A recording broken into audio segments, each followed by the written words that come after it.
So hot sauce versus whiskey's about to pop off, and I fucking hate how excited I am. I don't know if it's the almost certainty of a knockout or just the desire to watch McGregor lose, but either way, my pussy's wet. I don't care how unneeded and undeserved this fight is. I just want to watch these two legends retire each other. So let's get to the nitty gritty and talk some shit about how this might go. Now, I was taking my ACTs when the first fight happened, so I'm not going to speak on that, but I think what we saw in their recent fight should give us enough clues to figure out who's going to win the next one. So let's start with Conor. I had my money on him for the rematch all the way up until the pre-fight warm-ups. As soon as he started to hit those pads like an old crackhead, I had to switch my bet. It just looked like all that coke and whiskey finally caught up to his athleticism. And sure enough, he came out in the first looking like a creaky chair. You could see he still had the power, but it was just slow as shit. His timing was bad, not to mention the goofy stance he's been rocking lately. It just felt like Conor Mayweather versus MMA. He wasn't out there looking like a Irish Bruce Lee. He wasn't throwing any wild kicks. It was stupid. I just want to see Conor come back looking like Chuck Norris on cocaine like he did against Holloway. This whole I'm nice now approach is retarded. We want to see him talk shit, insult the other man's family and wealth status, maybe get a little racial, and that's it. We don't want to see him touching gloves. Stephen Thompson's going to fight Gilbert Burns right before him, so we're going to see plenty of sportsmanship for one day. It's not like being a good sport's going to help him anyway. He fights his best fights after talking mass shit and railing blow. And he's 32 years old now, so to be honest, this is it for him. And what sucks is if he beats Dustin somehow, he's probably going to Dana White privilege his way to a title shot with Charlie Olives.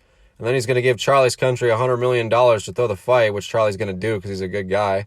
And then McGregor's going to retire a superhero with 0 title defenses. Either that or he's going to get sent back to the shadow realm by Poirier, and that's what we all want to have happen. So let's go ahead and talk about how Dustin might do that. So the first thing I would say is that he needs to get his love back for the sport, which is easier said than done when you walk into a cage fight with someone for money, beat the shit out of them, and then somehow they walk out of there significantly richer than you. And knowing that that's probably going to happen no matter how many times they run it back must be frustrating as fuck. I wouldn't be surprised at all if Poirier retires after this fight, because if he's not in it for the title, I don't really think he's in it. I mean, he's already dipping his toes into business with that goofy sauce he's putting out there. We'll see if the UFC is going to plug it as aggressively as Proper 12. My guess is Dana's going to throw in a 4-second commercial in between rounds of an early prelim and call it a day. But as far as technical aspects of fighting go, unless Conor starts drinking adrenochrome, this fight's Dustin's to lose. He's won 6 out of his last 7. He looks fresh as ever in the rematch. He's also not tarnished his insides with party drugs his whole life. I mean, his liver might be taking a hit. He probably enjoys a good brewski. But other than that, he's good. His speed is miles ahead of McGregor's. He throws calf kicks, which for Conor is like throwing salt on a snail. And 3 months ago, he beat the shit out of him. So for me, my money is once again going on hot sauce.